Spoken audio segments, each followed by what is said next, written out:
Hello students, my self JP Singh, NCC officer, government college Narnaul. और आज मैं एनसीसी के बारे में फ्रेशर स्टूडेंट्स के लिए ये वीडियो डिस्कस करना चाह रहा हूँ। इसमें हम बात करेंगे कि एनसीसी क्या है और एनसीसी स्टूडेंट्स को क्यों चूज़ करनी चाहिए और एनसीसी में आने के बाद आपकी क्या क्या रिस्पॉन्सिबिलिटीज़ रहती है। इस वीडियो का मेन मकसद ये है, स्टूडेंट्स में ये अवेयरनेस नहीं होती है जो हमने ऑब्जर्व किया है। कई बार स्टूडेंट एनसीसी में इनरोल हो जाते हैं लेकिन उनको ये नहीं पता रहता कि फर्दर इसमें आने के बाद आपकी क्या क्या रिस्पॉन्सिबिलिटी रहेंगी। तो चलिए स्टार्ट करते हैं। सबसे पहले एनसीसी के बारे में मैं आपको बताना चाहूँगा कि एनसीसी एक बहुत बड़ा यूनिफॉर्म ऑर्गेनाइजेशन है जिसमें स्टूडेंट्स को स्कूल और कॉलेज लेवल पे इनरोल किया जाता है। एक प्रकार से हम इसको ये भी कह सकते हैं कि इंडिया की सेकंड लाइन ऑफ डिफेंस है। इसमें आने के बाद आपको आर्मी के लिए या जो अलग अलग विंग्स होती हैं, आर्मी, एयरफोर्स, नेवी, उनके लिए प्रिपेयर किया जाता है। हमारे कॉलेज में जो विंग है वो आर्मी विंग है। तो जो भी स्टूडेंट यहाँ पे इनरोल होते हैं उसको आर्मी के लिए एक प्रकार से प्रिपेयर किया जाता है। हमारे कॉलेज में बॉयज़ और गर्ल्स दोनों की यूनिट है। बॉयज़ में हमारे पास 126 की स्ट्रेंथ है और गर्ल्स में 53 की यूनिट है। तो नए स्टूडेंट्स को मैं यही संदेश देना चाहूँगा कि आप एनसीसी के लिए आगे आइए।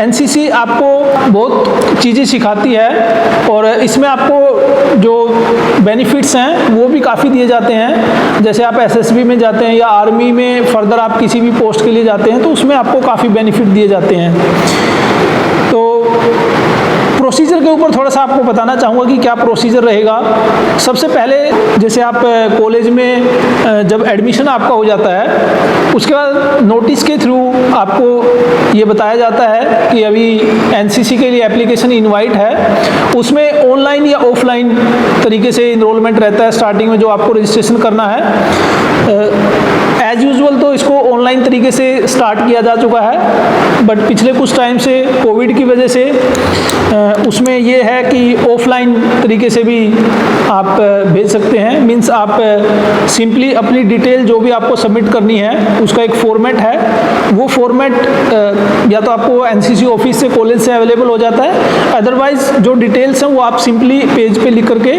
भेज सकते हैं, या आजकल गूगल फॉर्म भी जो है प्रोवाइड किया जाता है, उसका लिंक भी शेयर किया जाएगा। तो गूगल फॉर्म के थ्रू आप अपनी डिटेल भेज सकते हैं। रजिस्ट्रेशन में 3 चीज़ें आपके लिए बहुत इंपॉर्टेंट रहेगी। एक तो आपके पास प्रूफ होना चाहिए कि आपका कॉलेज में एडमिशन हो गया है। दूसरी, आपकी फ़ोटोग्राफ आपके पास होनी चाहिए, एटलीस्ट 2 रिसेंट फोटोग्राफ आपके पास होनी चाहिए। और थर्ड थिंग है आपका आधार कार्ड, जो कि आपकी बेसिक आइडेंटिटी है, वो आपके पास होनी चाहिए। आपको एक डेट प्रोवाइड करवाई जाती है कि उस दिन आपका एनसीसी का जो भर्ती होगी उस दिन आपको आना है। जो भी स्टूडेंट जो इसके लिए रजिस्टर करते हैं उन्हीं को जो है मेल के थ्रू इन्फॉर्म किया जाता है और नोटिस बोर्ड के थ्रू भी इन्फॉर्म किया जाता है। तो उस दिन उन्हीं स्टूडेंट को अलाउ किया जाएगा जो पहले रजिस्टर कर चुके हैं। जिस दिन भर्ती होगी उस दिन सबसे पहले जो है रनिंग रहती है। रनिंग में जितनी भी वैकेंसी उस साल फर्स्ट ईयर के लिए अवेलेबल है उसके अकॉर्डिंग आपको शॉर्ट लिस्ट किया जाता है। तो रनिंग का यूजुअली ये रहता है कि जैसे हमारे ग्राउंड में 400 मीटर का ट्रैक है तो उसमें आपको रनिंग करनी होती है और वैकेंसी के बेस पे आपको सेलेक्ट किया जाता है। जो स्टार्टिंग के कैंडिडेट रहेंगे तो इसमें कोई फिक्स नहीं है कि इतने किलोमीटर की आपको रनिंग करनी है, तो वो डिपेंड करता है वैकेंसीज के ऊपर और उसके बेस पे उसको सिलेक्ट कर लिया जाता है। सेकंड स्टेप जो रहता है वो रहता है आपका फिजिकल फिटनेस, और जो आपको ऑब्जर्वेशन में लिया जाता है कि आपका जो आर्मी के लिए जो रिक्वायरमेंट होती है, जैसे हाइट हो गया या आपका जो बॉडी स्ट्रक्चर है वो पूरी तरीके से फिट हो, हाथ के और पाँव के जॉइंट्स चेक किए जाते हैं। तो ये एक नॉर्मल सा प्रोसीजर रहता है जो आपकी फिजिकल फिटनेस चेक करने के लिए। उसके बाद आपका एक रिटन एग्ज़ाम होता है। रिटन एग्ज़ाम में जो जनरल अवेयरनेस के क्वेश्चन यूजुअली रहते हैं, जिसमें हम कह सकते हैं कि डिफेंस से रिलेटेड जो चीज़ें हैं उसके ऊपर आपको थोड़ा सा ज़्यादा फोकस करना चाहिए, जैसे रक्षा मंत्री कौन है, विदेश मंत्री कौन है, आर्मी चीफ कौन है, इस तरीके के क्वेश्चंस यूजुअली रहते हैं। और बहुत बेसिक से क्वेश्चंस भी रहते हैं, मान लीजिए कैपिटल ऑफ इंडिया है, तो ये बहुत नॉर्मल सा जो आपका टेस्ट रहता है, स्क्रीनिंग एग्ज़ाम हम इसको कह सकते हैं। तो उसके बाद जो है आपकी मेरिट बनती है। तो मेरिट में जितनी भी हमारे पास वैकेंसीज हैं उसके बेस पे जो टॉप के कैंडिडेट होते हैं उनकी एक मेरिट लिस्ट बनती है। तो अगर आप मेरिट लिस्ट में आते हैं तो उसके बाद फर्दर आपको अपने डॉक्यूमेंट्स वेरीफाई करवाने होते हैं। उसके बाद भी आपको नोटिस दिया जाता है कि ये चीज़ें आपको इस ड्यूरेशन तक आपको सबमिट करनी है। तो ये प्रोसीजर है इनरोलमेंट का। एनसीसी में इनरोलमेंट होने के बाद क्या क्या रिस्पॉन्सिबिलिटीज़ आपकी, सबसे पहली रिस्पॉन्सिबिलिटी तो मैं ये कहूँगा कि आपको एक टाइम बाउंड जो नोटिस दिया जाता है with in that time duration आपको जो है रिपोर्ट करना है।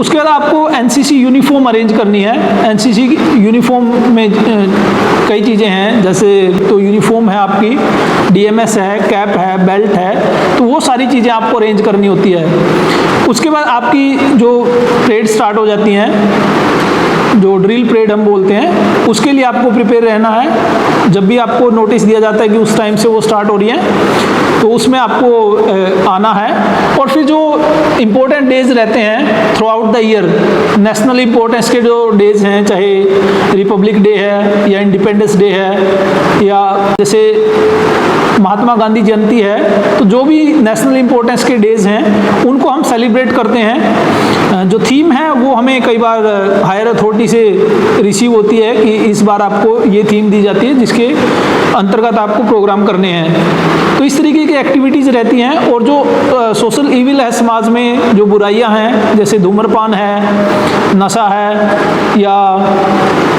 कन्या भ्रूण हत्या है, तो उस तरीके की चीज़ों के प्रति भी आपको अवेयरनेस जो कैंपेन चलाने होते हैं।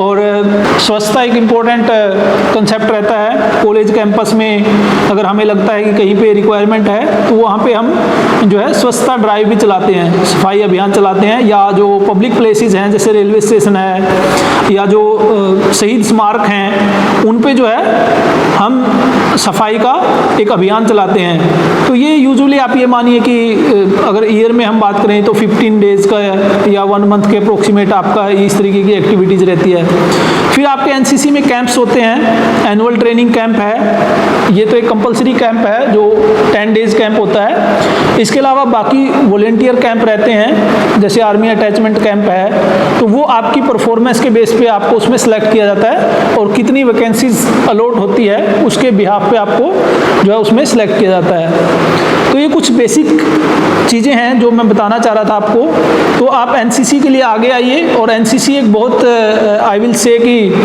एक रोचक चीज़ है। अगर आप इसमें आएंगे तो आपको बहुत सी चीज़ें सीखने को मिलेगी। तो मेरी तरफ से इस वीडियो में इतना ही। जय हिंद।